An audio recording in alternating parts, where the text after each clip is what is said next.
Nietzsche é certamente um dos filósofos mais difíceis de se ler, mas não pelos mesmos motivos que a gente percebe a dificuldade em outros filósofos, como Kant ou Hegel, por exemplo.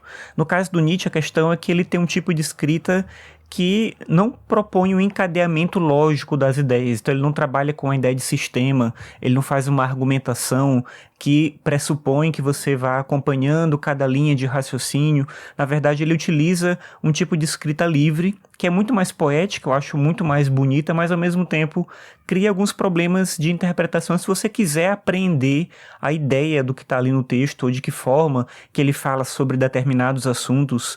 Nem sempre ele está se propondo a esgotar determinado assunto. Na verdade, ele tem muito disso, né? Enquanto Kant perguntava o que podemos conhecer, Nietzsche perguntava o que é bom que conheçamos. Então, para ele é muito mais uma questão de como proceder, de como se relacionar com o conhecimento e menos de apreender tudo, tentar entender tudo. E nisso ele utiliza como uma forma de escrita o aforismo.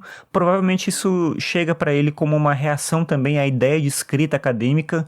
O Nietzsche teve uma carreira acadêmica curta, que ele teve que abandonar muito cedo, ele se decepciona com esse meio acadêmico e o estilo acadêmico provavelmente incomodava também ele, então ele começa a escrever utilizando aforismos, que é um tipo de escrita curta, que você condensa ali uma ideia da maneira mais rápida possível. Uma parte dos textos do Nietzsche, você pode abrir o livro em qualquer lugar e ler o que está escrito ali, sem que você tenha que acompanhar sequência por sequência cada uma das coisas que estão ditas antes. E ao mesmo tempo que alguns dos aforismos são de certa maneira nebulosos, outros são bem bonitos, são interessantes. Como eu falei, é muito poético o texto dele, e por isso eu acho que é um texto encantador ao mesmo tempo que ele é um texto difícil, se você quiser tirar dali, de fato, uma estrutura argumentativa. Por exemplo, eu vou ler aqui alguns aforismos do Nietzsche escolhidos a esmo.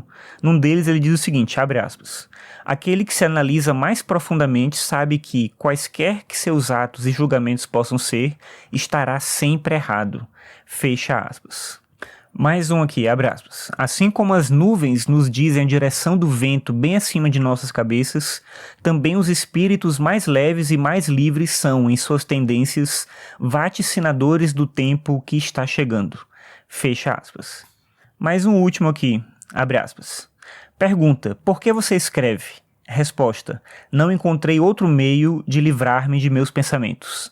Fecha aspas. Como eu disse, Nietzsche escreveu de um jeito bonito, mas ao mesmo tempo é um jeito desafiador, porque exige do leitor que ele una as pontas ali do texto para fazer esse texto significar algo que não necessariamente é aquilo que o autor pensou. Então é um texto muito mais artístico do que argumentativo, e só por isso eu acho que Nietzsche já vale a pena ser lido. Ele não é um filósofo como os outros, ele não escrevia como os outros.